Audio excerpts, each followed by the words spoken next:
নমস্কার, অ্যাস্ট্রোলজার অরূপ কুমার শাস্ত্রী আবার কিছু আলোচনা করতে চলে এলাম। প্রত্যেকটা আলোচনা আপনারা যেমন শুনছেন, আমার চ্যানেলটা অবশ্যই সাবস্ক্রাইব, লাইক এবং শেয়ার এবং বেল আইকনটা টিপে দেবেন, যাতে সমস্ত কিছু আলোচনাগুলো আপনারা জানতে পারেন এবং জ্যোতিষটা নিয়ে অনেক কিছু আপনারা জেনে উপকার পেতে পারেন। যাই হোক, আজকে আলোচনাটা করব জীবনের দিশা। মানুষ অনেক কর্ম করছে, অনেক কিছু করছে, কিন্তু দেখা যাচ্ছে তারা আনন্দে নেই বা তার কর্মে উন্নতি হচ্ছে না। এটা কোন রাশির ক্ষেত্রে কিভাবে উন্নতি হয়, কিভাবে তার সাফল্য আসে, এটা কিন্তু জানতে হবে।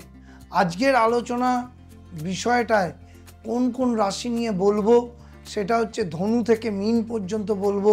কি করলে তাদের কর্মজীবনে উন্নতি হয়, কি জীবনে সাফল্য আসে, সেই নিয়ে আলোচনা করব। কর্মজীবনে উন্নতির মেন কারণ হচ্ছে মানুষকে তার অ্যাস্ট্রোলজিক্যাল চয়েসটা জানতে হবে। কি করলে তার সাকসেস আসবে সেইটা জানতে হবে। যেমন ধনু রাশির ক্ষেত্রে তার বৃহস্পতি হচ্ছে অধিপতি। বৃহস্পতি বলবান হলে তবেই কিন্তু তার সাকসেস আসবে। বৃহস্পতি বলবান না হলে তার কিন্তু সাকসেস আসবে না। আর বৃহস্পতির জাতকদের সবসময় মাথায় রাখতে হবে গুরু। এরা শিক্ষকতা লাইনে গেলে বা লেকচারার লাইনে গেলে জীবনে উন্নতি করবে, সরকারি চাকরির ক্ষেত্রে উঁচু পদে গেলে উন্নতি করবে, বা গুরুগিরি করলে কিন্তু উন্নতি করবে। ধনুরাশির ক্ষেত্রে মাথায় রাখতে হবে যে বৃহস্পতি এদের যে উন্নতি কারণ, সেটা হচ্ছে সবচেয়ে বেশি এরা লেকচার বা কোনো কিছু লিড করতে চাইবে। তারা সরকারি চাকরি হোক বেসরকারি চাকরি হোক, তাদের কথা 500 জন শুনবে, তারা লিডিং কিন্তু করতে পারবে এবং সবচেয়ে তাদের দায়িত্ব নিয়ে কাজ করার ক্ষমতা কিন্তু প্রচুর পরিমাণে থাকবে। আমি দেখেছি কোনো জায়গায় ইন্ডাস্ট্রি চালাচ্ছে বা কোনো বড় জায়গায় তারা রাজনৈতিক নেতা হোক বা সরকারি চাকরির জায়গা হোক বা কর্মর জায়গাটা খুব উন্নতি করছে, সেটা হচ্ছে বৃহস্পতি তাদের লিডিং ক্যাপাসিটিটা কিন্তু বাড়িয়ে দিয়েছে। সুতরাং ধনু রাশির ক্ষেত্রে এই চাকরিগুলো করা উচিত। ধনু রাশির জাতকদের আরেকটা কিন্তু জানা উচিত, এরা কিন্তু অঙ্কের ক্ষেত্রে কিন্তু খুব পারদর্শী হয়। গণিত নিয়ে পড়াশোনা করলে বা ইঞ্জিনিয়ারিং ড্রয়িং ফর্ম নিয়ে পড়াশোনা করলে এরা কিন্তু খুব ডেভেলপমেন্ট করে। আমি দেখেছি আইআইটিতে যারা পড়ে বা খুব উন্নতির শিখরে গেছে, তাদের কিন্তু বৃহস্পতি প্রচুর বলবান এবং শনি খুব বলবান। সুতরাং এই দুটো গ্রহ তাদের কিন্তু খুব বলবান দেখতে পাওয়া যায়। ধনু রাশির জাতকের ক্ষেত্রেও কিন্তু বৃহস্পতি যদি খুব বলবান হয়, বৃহস্পতি দুর্বল হলে সেটা কিন্তু ভালো অ্যাস্ট্রোলজারকে দেখাতে হবে। আর বৃহস্পতি যদি বলবান হয়, তারা কিন্তু বড় ইঞ্জিনিয়ারিং সেক্টর বা এমবিএ সেক্টরে গিয়ে প্রচুর উন্নতি করবে। প্রচুর মানুষ কিন্তু কর্মজীবনে নিয়ে ডিপ্রেশনে আছে। এই জায়গাটা ভালো করতে গেলে যারা মনে করছেন আমাকে দেখাতে চান, তারা কিন্তু এই যে নিচে দেওয়ার নম্বরে অনলাইনে বুকিং করুন। সারা ভারতবর্ষের লোক আমায় অনলাইনে দেখাচ্ছে এবং তাদের যথাসাধ্য চেষ্টা করি আমি সাফল্য দিতে এবং সাফল্যর জায়গাটা উন্নতি করাতে। এবার আসি মকর রাশির ক্ষেত্রে। মকর রাশির ক্ষেত্রে সবচেয়ে বড় ব্যাপার হচ্ছে এদের শনি হচ্ছে রাজ্যকারক গ্রহ। শনি যদি বলবান থাকে, বৃহস্পতি যদি বলবান থাকে, এরা চরম সাফল্য পায়।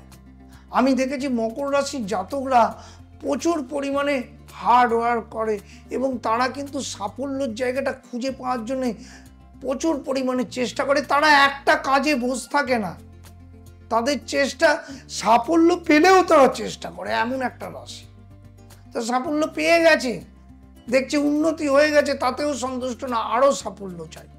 কারণ শনি মানেই হার্ড ওয়ার্ক করা এবং তারা প্রচুর পরিমাণে পরিশ্রম দিয়ে কাজ করে। সুতরাং মকর রাশির ক্ষেত্রে কিন্তু ট্যালেন্ট যদি থাকে, বৃহস্পতি শনি দুটোই যদি বলবান হয়, এরা প্রচুর ট্যালেন্টেড লোক হয়। এদের যে কোনো কাজে ফেলে দেবেন, তারা কিন্তু ট্যালেন্ট এতই বেশি, তারা সেই বুদ্ধি দিয়ে তারা সেই কাজটাকে উদ্ধার করে দেবে। এবং মকর রাশির লোকেরা কিন্তু অনেক ক্ষেত্রে দেখেছি চাকরি ছেড়ে দিচ্ছে। তাদের এত ট্যালেন্ট থাকে না, চাকরি করতে করতে তারা চাকরি ছেড়ে দিয়ে সেই চাকরিরই কর্মসংস্থান নিজেরা বিজনেস শুরু করছে। এটা কিন্তু আমি দেখেছি। সুতরাং এগুলো মাথায় রাখতে হবে, কারণ তাদের চাকরিতে তারা সীমাবদ্ধ থাকতে চায় না, তারা আরও উন্নতি করতে চায়। এই ব্যাপারগুলো কিন্তু আমাদের মাথায় রেখে চলতে হবে। যারা আমার চ্যানেলের মাধ্যমে অনেক কিছু জ্যোতিষ সম্পর্কে জানতে চান তারা অবশ্যই আমার চ্যানেলটা সাবস্ক্রাইব, লাইক এবং শেয়ার করে দিন এবং বেল আইকনটা টিপে দিন, তার মাধ্যমে অনেক কিছু জানতে পারবেন। এইবার আসছি মকর রাশির পর কুম্ভ রাশি। কুম্ভ রাশির অধিপতিও কিন্তু শনি। এই রাশির মানুষরা কিন্তু প্রচুর উন্নতি করতে চায়। উন্নতি মানে কি, এরাও কিন্তু উন্নতি হলেও চেষ্টা আরও উন্নতির প্রভাব থেকে কিন্তু তারা আরও উন্নতি করতে চায়।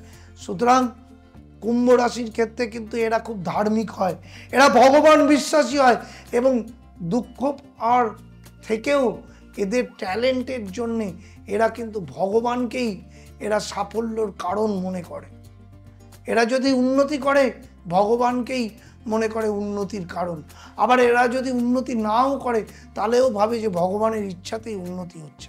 কিন্তু কুম্ভ রাশির একটা পজিটিভ দিক হচ্ছে এরা খুব সৎভাবে রোজগার করতে চায় এবং এরা খুব সাফল্যও পায়। একটু বয়স হলে মকর এবং কুম্ভ রাশির জাতকদের সাফল্য হয়, এরা কম বয়সে একটু কম সাফল্য পায়, কারণ এদের এত চেষ্টা থাকে না।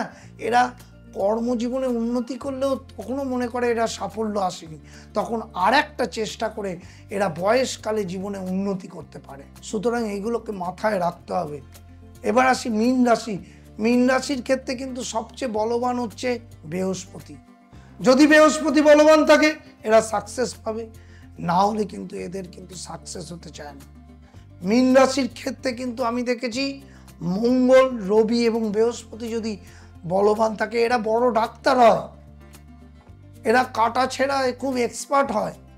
আমি অনেক ডাক্তারদের দেখেছি বৃহস্পতি জাতক বা বৃশ্চিক লগ্নের লোক বা ধনু লগ্নের লোক বা সিংহ রাশির লোক বা মেষ রাশির লোক বা মিথুন রাশির লোককে আমি বেশিরভাগ ডাক্তার হতে দেখছি, কারণ এদের দেখুন ম্যাক্সিমাম বৃহস্পতি, মঙ্গল এবং রবির জাতক, এরা ডাক্তারি ক্ষেত্রে সাফল্য পায়। বৃহস্পতি এদের খুব বলবান যদি থাকে তাহলে অভূতপূর্ব বড় ডাক্তার, এমডি এবং ফরেন থেকে পাস করা FRCS ডাক্তার হতে পারে এবং সার্জারিতে এরা উন্নতি করে যদি মঙ্গল খুব বলবান হয়। এগুলো হচ্ছে মীন রাশির জাতকদের খুব উন্নতির জায়গা। মীন রাশির জাতকরা দেখবেন অনেক ক্ষেত্রে দেখেছি সাফল্য পায় এরা ডিজাইন করতে। কম্পিউটার লাইনের থেকেও ডিজাইন লাইনে গেলে, মাল্টিমিডিয়া লাইনে গেলে ওরা প্রচুর উন্নতি করে, কারণ এদের ক্ষেত্রে বৃহস্পতি খুব পারদর্শী। প্রফেসর, লেকচারারও দেখেছি মীন রাশির জাতকরা প্রচুর হয়ে থাকে। সুতরাং ভালো অ্যাস্ট্রোলজারকে দেখান, আপনার কর্মের জায়গাটা কি করলে উন্নতি হবে সেইটা জানতে পারবেন। ছোট বয়স থেকে এইগুলো নিয়ে ভাবুন, ছোট বয়স থেকে অ্যাস্ট্রোলজারের কে দেখিয়ে কোন জায়গাটা আমার বলবান হবে সেই লাইনটাকে চুজ করুন, দেখবেন কর্মজীবনে নিয়ে আর ভাবতে হবে না, বয়সকালে আপনার উন্নতি হতে বাধ্য। এইগুলোকে মেনে চলুন, আমার চ্যানেলটা দেখুন এবং যারা আমায় দেখাতে চান, যারা জীবনে সাফল্য পেতে চান তারা অবশ্যই আমায় দেখান। নম্বর যাচ্ছে, অনলাইনে দেখান।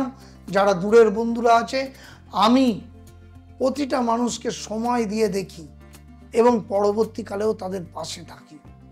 সুতরাং এই চ্যানেলের মাধ্যমে অনেক কিছু জ্যোতিষ সম্পর্কে জানতে পারবেন। আজকে এই বলে শেষ করছি। সবাই ভালো থাকবেন। নমস্কার।